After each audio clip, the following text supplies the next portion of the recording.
Hello friends, भाई बहन mummy blogs में सभी का स्वागत करती हूँ। उम्मीद करती हूँ अच्छे हेल्थ में होगे, परिवार का ख्याल भी रखते होगे।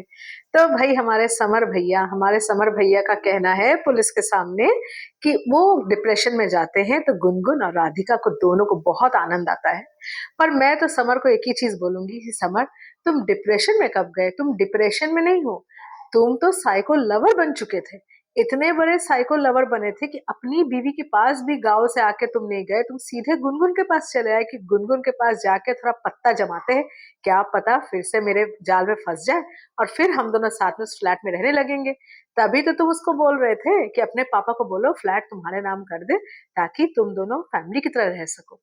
अरे भाई, तुम्हारी पॉलिसी की जय हो। पर तुम्हारे पॉलिसी में तो गुनगुन नाची नहीं।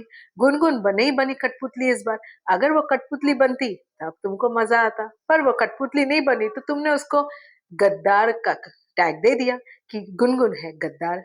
तो भाई अब इस टैग को लेके गुनगुन तो हो गई है बहुत गुस्से में, और उसने शालिनी के ऊपर से भी अपना हाथ झड़ दिया कि जाओ भाई, तुमको जाना है अपने दोस्त के संग तो तुम जाओ, मैं अब कुछ नहीं बोलने वाली। बोल बोल के हार चुकी हूँ, पक चुकी हूँ। गुनगुन, अब समझ में आ रहा है?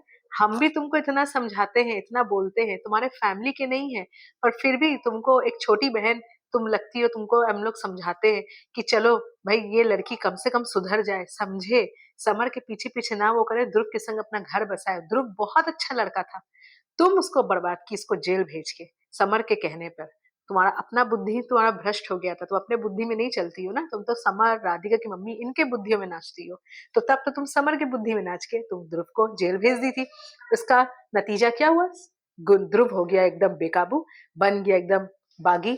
तो यहाँ पे भाई, तुमको हम लोग समझा समझा कर तो बिल्कुल थक चुके थे। तुम समझती थी? नहीं समझती थी तो तुम्हारी वो तो बहन है ना, तो वो कैसे समझेगी? तुमसे तो थोड़ी समझदार है, पर वो तुम्हारे तरह ही है, ना समझगिरी करती है। और वही वो ना समझगिरी कर रही है, बार बार बोल रही है समर मेरा दोस्त है, समर मेरा दोस्त है। पर एक चीज शालिनी का मुझे ठीक लगा, वो एक चीज ठीक बोली कि नहीं, मैं अपनी दीदी के साथ रहूंगी, दीदी जो बोलेगी ठीक है, मैं तुम्हारे साथ नहीं जाऊंगी, तुम समर जाना है जहां जाओ। और समर भाई, तुमको घर से निकलना है, तुमको जाना है, तुमको जहां जाना है तुम जाओ ना। तुमको क्या है कि शालिनी को लेके ही जाना है? तुमको क्या एक औरत का सहारा हमेशा चाहिए? एक जगह जीने के लिए एक औरत का सहारा क्या बहुत जरूरी होता है? तुम तो जेंट्स लोग के संग पीजी में भी रह सकते हो, या कहीं भी तुम रह सकते हो जाके।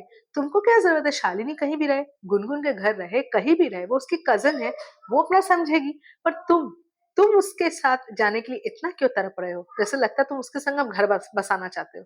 तो भाई यहाँ पे तो समर की बहुत पॉलिसी है। समर सोच रहा है एक ना एक लेडीज का हाथ पकड़े रखो, क्या पता कौन लेडी काम आ जाए। तो यहाँ पे तो भाई देखते हैं आगे आगे क्या होता है। और गुनगुन भाई, गुनगुन तो बहुत ज्यादा परेशान हो गई है।